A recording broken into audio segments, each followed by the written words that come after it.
Yeah, thug mentality leads to mortality. In the city war zone, neighborhood casualties. Cops bring the cavalry, abusing their power, see. All we is poor folk, trying to earn a salary. Pockets lacking calories, babies need pull-ups. Trying to learn them Bible scriptures, memorizing surahs. Niggas getting judged by all white jurors. Only God can truly judge and see who hearts the purest. I've been called things. I've been called nigga. And that don't even bother me. But the fact that there's people bold enough to still say that shit, it's a real thing. I don't be talking about it. I don't put it out there. I don't give a fuck. I think somebody called me that. I say it back to them like, you a nigga. You know what I mean? It don't bother me. You know? It's silly. And it's very small of a person to call you a name and try to hurt your feelings. You know? For one, I tell people all the time, don't let people have power over you by taking you out of your element and making you feel a certain way by calling you a name, a fucking word. Fuck that. Say it back to them. You know, laugh. That shit's hilarious. People want to dwell on the looting. What about the killing of innocent people? If that wasn't happening, none of this shit would be happening. It's like collateral damage. We go to war with somebody. A lot of innocent people die. And they say, you know, it's collateral damage. It's not, nobody is like harping on the innocent people that died, which is horrible. You just talk about the main thing, the main objective. I don't respect a looter at all. I would run a looter up out of this motherfucker if I seen him. And I was hoping to see that shit here, because we were gonna check him.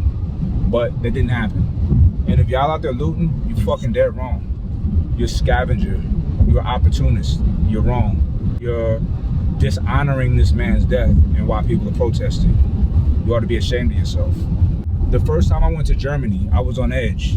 I'm thinking, yo, they're gonna be on some Nazi shit, some skinhead shit. When I got there, to my surprise, it was nothing like that. These are beautiful people, great people. And when I would have conversations with people, with my German friends out there in Deutschland, we would talk about World War II and the Holocaust, and they're embarrassed about that piece of their history. They own it, they accept it. They're embarrassed about what their ancestors did. They have, in their grade school, they teach that shit every year about the Holocaust in Germany. Something that they did, an atrocity to Jewish people, you know? They own it, they're apologetic, you know?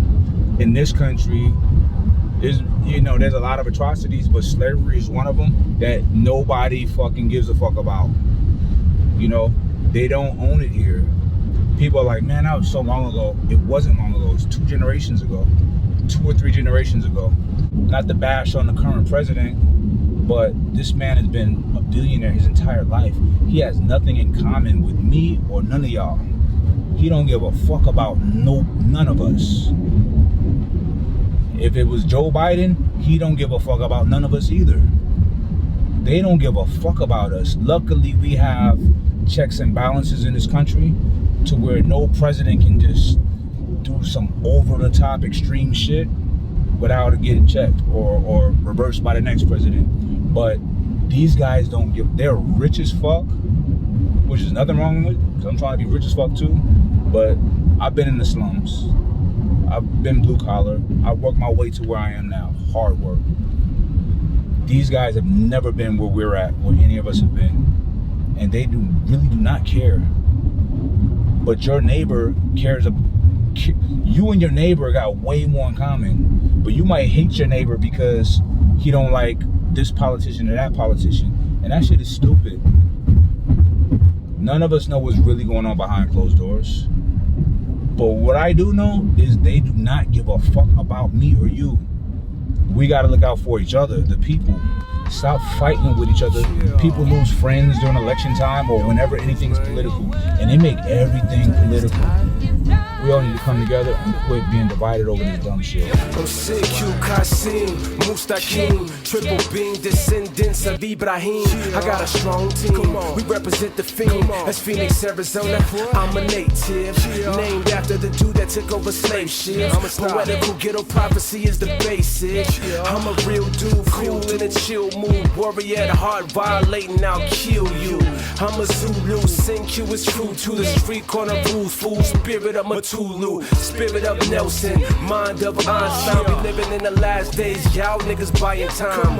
I'm a Zion lion, iron sharpens iron. Steel sharpens steel, keep the mind state that I'm in. The ladder of success, that's what I'm climbing. But I don't want my nana hearing all the shit I'm rhyming. This bullshit, I fell from the pulpit like Lucifer fell from heaven. He is the prince of the airwaves. So what they say about me? I made it to the pearly gates and didn't have a key. I'm locked out.